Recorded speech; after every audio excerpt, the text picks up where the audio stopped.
네, 안녕하세요. 드딥다이브입니다. 오늘은 여러분이 보내주신 마스터카드의 2025년 3분기 실적 발표 자료, 그중에서도 재무 최고 책임자, CFO죠. 사친 메라의 발표 내용을 좀 집중적으로 파헤쳐 보겠습니다. 네, 안녕하세요. 이 자료는 컨퍼런스 콜 녹취록인데요.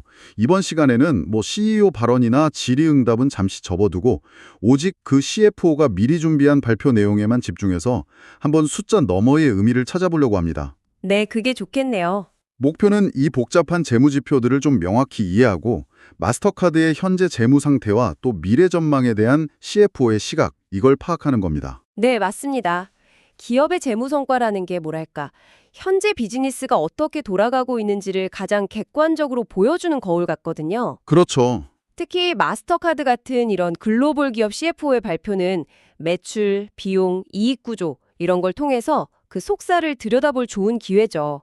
이 정보가 또 듣고 계신 분들의 관심사랑 어떻게 연결되는지, 또 뭐 거시적인 소비 트렌드나 시장 상황에 대해 어떤 힌트를 주는지 그런 것들을 함께 짚어보겠습니다. 좋습니다. 그럼 바로 CFO가 발표한 3분기 핵심 재무 성과부터 시작해보죠. 비일반 회계 기준 그리고 환율 중립 기준이라는 단서가 붙어있긴 한데 일단 발표된 숫자들만 보면 상당히 인상적이에요. 그렇죠. 먼저 순수익, 그러니까 넷 레브뉴가 전년 같은 기간보다 15% 증가했습니다. 15%요? 네, 마스터카드의 주력 사업인 결제 네트워크 하고 또 부가가치 서비스 및 솔루션, 이 두 축이 모두 견조하게 성장했다는 의미입니다. 그리고 CFO가 덧붙였는데 이 15% 성장 중에 약 1%포인트는 최근에 인수한 기업들이 기여한 부분이라고 하네요. 잠시만요. 방금 비일반 회계 기준 난갭이라는 말이 나왔는데 이게 정확히 어떤 의미인지 간단히만 짚고 넘어가면 좋을 것 같아요. 처음 듣는 분들도 계실 수 있으니까요. 네. 좋은 지적이십니다. 그 비일반 회계 기준, 난갭이라는 건요. 회계 기준상의 어떤 특정 일회성 비용이나 수익 같은 걸 제외해서 회사의 그 지속적인 핵심 영업 성과를 좀 더 명확하게 보여주려고 쓰는 재무지표라고 보시면 됩니다. 아하. 예를 들어서 뭐 구조조정 비용이라던가 아니면 인수 합병 관련된 특정 비용처럼 매분기 계속 반복되지 않는 항목들을 빼고 본다는 거죠. 네, 그러니까 회사의 그 본질적인 영업 능력, 이걸 좀 더 명확히 보려는 거군요. 알겠습니다. 그럼 비용 쪽은 어땠나요? 운영 비용, 오퍼레이팅 엑스펜스는 14% 증가했습니다. 그런데 이 증가분 중에서 약 4%포인트 정도가 인수 관련 비용 때문에 늘어난 거라고 해요. 인수 관련 비용? 네. 그러니까 인수로 인한 영향을 빼고 보면 실제적인 비용 증가는 한 10% 정도다 이렇게 볼 수 있겠죠. 결과적으로 운영 수입, 오퍼레이팅 인컴은 15% 증가했는데요. 다만 여기서도 CFO가 인수 관련 비용이 운영 수입 증가율을 약 1%포인트 정도 좀 낮추는 그런 부담으로 작용했다고 설명을 했습니다. 그런데 운용 수입 증가율은 15%인데 순이익이나 주당 순이익, EPS 증가율은 각각 8%, 11%로 조금 낮게 나왔네요. 이건 왜 그런 건가요? 네, 이 부분에 대해서 CFO가 명확하게 설명을 했어요. 핵심 원인은 바로 실효세율 상승입니다. 세금. 네, 구체적으로는 그 필라2라고 불리는 글로벌 최저 법인세 제도 이게 도입되고 또 지역별로 벌어들이는 수익 구성이 좀 달라지면서 세금 부담이 예상보다 커졌다는 겁니다. 필라2 도입 영향이 벌써부터 실적에 나타나기 시작했군요. 그렇습니다. 이게 단순히 마스터카드 한 기업만의 이슈는 아니고요. 앞으로 많은 다국적 기업들이 공통적으로 마주하게 될 어떤 새로운 비용 부담 요인이 될 수 있다. 뭐 이런 점을 좀 시사하는 거죠. 그렇겠네요. 네. 어쨌든 이런 세금 부담 증가 때문에 순이익단 증가율이 운영 수입 증가율보다 낮아진 거고요. 최종적으로 3분기 주당 순이익 EPS는 4.38달러를 기록했는데 여기에는 자사주 매입 효과로 인한 10센트 기여분이 포함되어 있다고 합니다. 자사주 매입 이야기가 나왔는데 그 효과라는 게 구체적으로 어떤 건가요? 규모도 상당했던 것 같고요. 네. CFO 발표로는 3분기 동안에만 33억 달러. 와, 이거 우리 돈으로 4조 원이 훌쩍 넘는 규모인데요. 이만큼 자사주를 매입했고 10월 들어서도 27일까지 추가로 12억 달러를 더 사들였다고 합니다. 상당한 규모죠. 정말 크네요. 네. 그래서 이 자사주 매입 효과로 주당 순이익, EPS가 10센트 정도 높아졌다고 하는 건데요. 회사가 자기 주식을 사서 소각하면 전체 발행 주식 수가 줄어들잖아요. 그러니까 남아있는 주식 한 주당 돌아가는 순이익이 더 커지는 효과가 있습니다. 뭐 주주 가치를 높이려는 노력의 일환으로 볼 수 있겠죠. 그렇군요. 뭐 회사 내 재무 건전성을 보여주는 이런 지표들도 중요하지만 결국 마스터카드 실적의 바탕이 되는 건 실제 사람들이 카드를 얼마나 쓰느냐, 이거 아니겠습니까? 맞습니다. 핵심이죠. 거래량 동향은 어땠는지 좀 살펴보죠. 이걸 보면 현재 소비 경기를 좀 가늠해 볼 수 있을 것 같아요. 네, 맞아요. 현지 통화 기준으로 보면요. 전 세계 총 달러 거래량, GDV라고 하죠. 그로스 달러 볼륨. 이게 전년 대비 9% 증가했습니다. 9%요? 네, 지역별로 좀 나눠보면 미국 내에서는 7% 증가했고요. 신용카드랑 체크카드 사용액이 똑같이 7% 늘었습니다. 그리고 미국 외 지역에서는 10% 증가율을 보였는데 신용카드 10%, 체크카드 9% 성장이었어요. 전반적으로 꾸준한 소비 증가세가 이뤄졌다고 볼 수 있습니다. 여기서 특히 좀 주목할 부분은 국가 간 거래량, 그러니까 크로스보더 볼륨인데요. 전 세계적으로 15%나 증가했어요. 15%면 꽤 높은데요. 네, 상당히 높죠. 팬데믹 이후에 회복세를 보이던 그 해외여행 관련 소비는 물론이고 뭐 해외 직구 같은 비여행 관련 소비까지 모두 꾸준히 늘고 있다. 이런 의미입니다.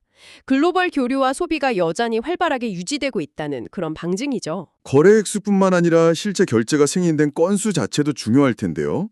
뭐 카드 발급 현황이라든지 아니면 요즘 결제 방식 트렌드 같은 거, 이런 운영 지표들은 좀 어떤가요? 네, 스위치트 거래 건수, 스위치트 트랜잭션스라고 하는데 이게 실제 결제 승인 고의수거든요. 이게 전년 대비 10% 늘었습니다. 그리고 좀 흥미로운 점은 비접촉 결제, 컨택트레스 방식, 우리가 흔히 탭 결제라고 부르는 거 있잖아요. 네네. 이게 굉장히 빠르게 확산되고 있다는 겁니다. 3분기 전체 대면 결제 건수 중에서 무려 77%가 이 비접촉 방식으로 이루어졌다고 해요. 77%나요? 네. 작년 같은 기간보다 6%포인트나 늘어난 수치입니다. 확실히 편의성 때문에 빠르게 대세가 되고 있는 거죠. 카드 발급수도 꾸준히 늘어서 전 세계적으로 마스터카드하고 마에스트로 브랜드 카드가 총 36억 개 발급되었다고 하네요. 1년 전보다 6% 늘어난 숫자입니다. 와, 36억 개. 대단하네요. 앞서서 전체 순수익이 15% 증가했다고 했는데 CFO가 이 부분을 좀 더 자세히 나눠서 설명했었죠. 어디서 수익이 발생했는지 그 환율 중립 기준으로 다시 한번 들여다보겠습니다. 네, 맞아요. 순수익은 크게 두 덩어리로 나뉩니다. 첫 번째는 결제 네트워크 순수익인데요. 이게 10% 증가했습니다. 10%? 네. 국내 및 국가 간 거래량 증가가 주된 동력이었지만 동시에 뭐 은행이나 가맹점에게 지급하는 리베이트나 인센티브 비용도 함께 늘어난 결과다. 이렇게 CFO는 설명했습니다. 그리고 두 번째는 부가가치 서비스 및 솔루션 순수익입니다.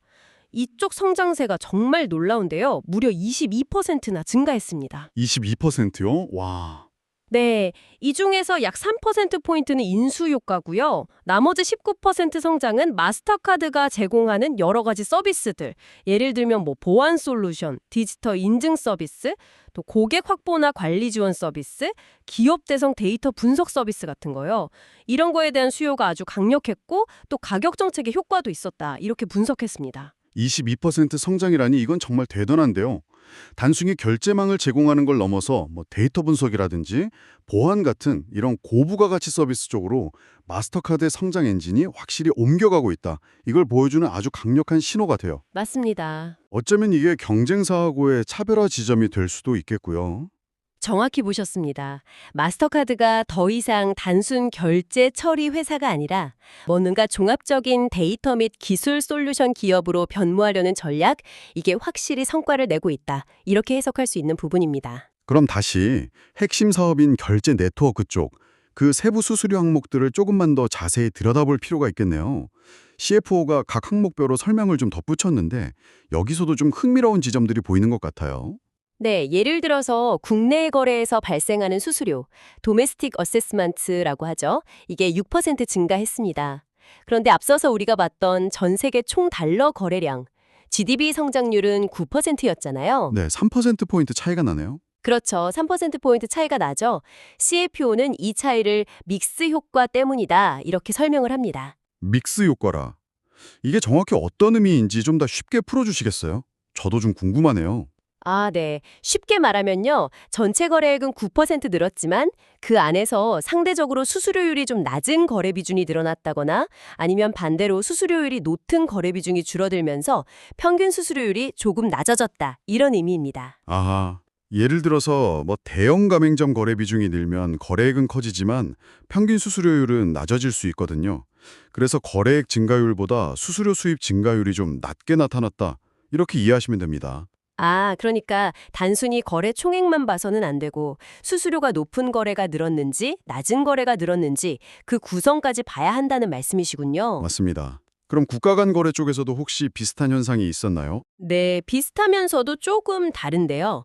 국가 간 거래 수수료, 크로스보더 어세스먼스는 16% 증가했고 앞서 봤던 국가 간 거래량, 크로스보더 볼륨은 15% 증가했습니다. 여기서는 수수료 증가율이 조금 더 높네요. 네, 그렇죠. 여기서는 수수료 증가율이 거래량 증가율보다 1%포인트 높죠. CFO는 여기에 대해서 해외 시장에서의 어떤 가격 정책 효과가 긍정적으로 작용했지만 동시에 방금 말씀하신 그 믹스 효과 때문에 일부 상쇄되었다 이렇게 분석했습니다. 한편 거래 처리 수수료, 트랜잭션 프로세싱 어세스먼트는 15% 증가해서 실제 처리 건수 증가율인 10%보다 높게 나왔습니다. 이건 또 좀 다른데요. 이건 왜 그렇죠? CFO는 오히려 여기서는 유리한 믹스 효과, 그러니까 수수료가 높은 거래 비중이 증가했다든지 그런 효과와 가격 정책 그리고 또 외환 변동성 관련해서 부수적인 수익이 좀 긍정적으로 작용했기 때문이다. 이렇게 설명했습니다.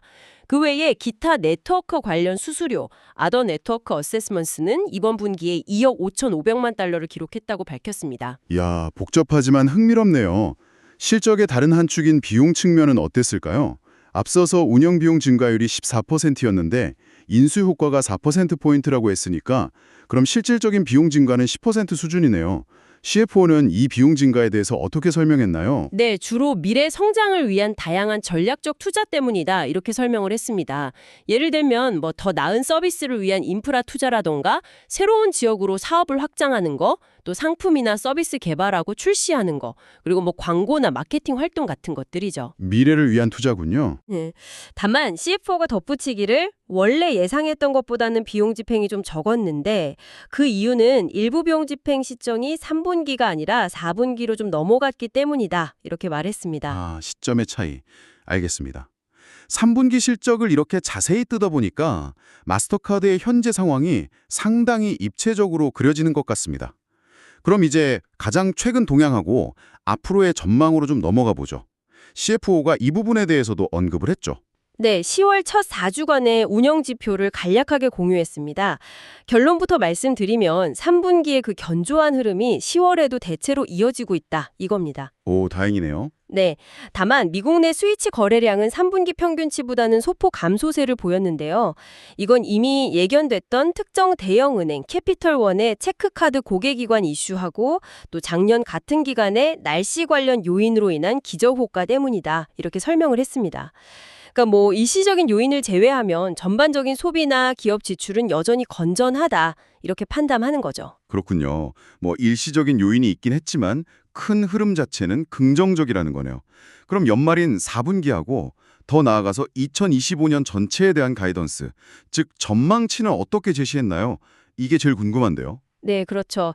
CFO는 마스터카드 자체의 사업 펀더멘탈은 여전히 강력하고 소비와 기업 지출도 건전한 상태를 유지하고 있다. 이렇게 평가했습니다.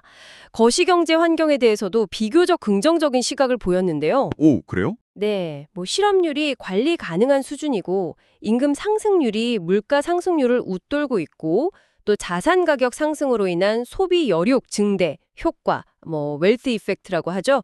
이런 것들이 긍정적 요인이라고 봤습니다. 물론 지정학적 리스크나 잠재적인 경기 둔화 가능성 같은 불확실성은 여전히 존재한다. 이렇게 인정은 했고요. 네, 불확실성은 항상 있죠. 네, 이런 판단을 바탕으로 4분기 전망을 제시했습니다. 핵심만 좀 요약하면 순수익 성장률은 환율이나 인수 효과를 제외한 기준으로 낮은 두 자릿수 범위의 상단을 예상했습니다. 낮은 두 자릿수 상단. 네. 여기서 한 가지 주목할 점은 통상 하반기, 특히 4분기에 리베이트나 인센티브 지급 비중이 연중 가장 높아지는 경향이 있다. 이 점을 언급했다는 겁니다. 여기에 이제 인수 효과가 한 1에서 1.5%포인트, 환율 효과가 4에서 4.5%포인트 정도 추가될 거라고 예상했고요. 그리고 4분기 운영 비용 역시 인수 및 특별 항목, 환율 효과를 제외하고 낮은 두 자릿수 범위 성장을 예상했습니다. 여기에도 인수효과가 4에서 5%포인트, 환율효과는 약 2%포인트 정도 부담으로 작용할 거라고 봤고요. 2025년 연간 전망은 기존에 제시했던 가이던스를 그대로 유지했습니다. 순수액 성장률은 핵심 기준으로, 그러니까 환율 인수 제외하고 낮은 틴스 퍼센트대 범위를 예상했고, 운양비용 성장률은 핵심 기준으로 낮은 두 자릿수 범위의 하단을 예상했습니다. 마찬가지로 인수와 환율 효과가 여기에 추가될 것이라고 봤고요.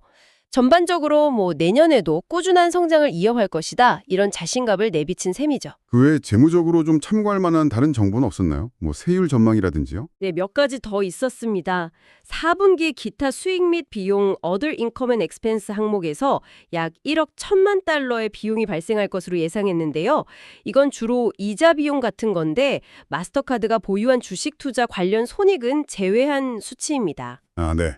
그리고 중요한 세율의 경우 4분기 비일반 회계 기준 실효세율은 약 21%, 그리고 2025년 전체로는 20.5%에서 21% 사이가 될 것으로 전망했습니다.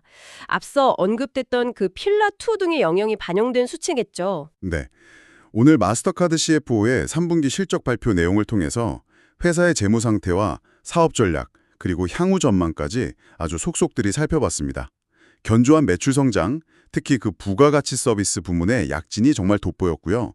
동시에 인수합병이라든지 환율 변동, 또 새로운 세금 제도의 영향 같은 다양한 변수들이 실적에 복합적으로 작용하고 있다는 점도 확인할 수 있었습니다. 그렇습니다. CFO는 전반적으로 소비가 견조하다고 진단했지만 특정 고객 이관 이슈처럼 개별적인 변수들이 단기 지표에 영향을 주는 모습도 나타났죠. 또 4분기에 리베이트나 인센티브 지출 비중이 높아질 것이라는 전망, 이거는 연말 수익성을 예측할 때 반드시 좀 고려해야 할 포인트인 것 같습니다. 네. 오늘 분석이 마스터카드라는 기업, 그리고 더 나아가서 글로벌 소비와 결제 시장의 흐름을 이해하시는데 조금이나마 도움이 되었기를 바랍니다. 마지막으로 오늘 나눈 이야기들을 바탕으로 여러분께 생각해볼 질문을 하나 던지면서 마무리할까 합니다. 네. CFO는 거시경제 환경이 대체로 우호적이라고 평가하면서도 동시에 지정학적, 경제적 불확실성을 언급했습니다. 이런 불확실성이 여전한 상황에서 현재 나타나는 건전한 소비 추세는 과연 얼마나 지속 가능할까요? 그리고 마스터카드 같은 기업의 미래를 전망할 때 이러한 거시적인 환경 변수와 부가가치 서비스 확대나 인수합병 같은 기업 자체의 전략적 움직임 중 과연 어느 쪽에 더 무게를 두고 판단해야 할까요? 흥미로운 질문이네요. 정답은 없겠지만 각자의 관점에서 한번 고민해 보시면 오늘 나눈 내용이 좀 더 의미 있게 다가오지 않을까 싶습니다. 다음 분석에서 또 다른 흥미로운 주제로 찾아뵙겠습니다.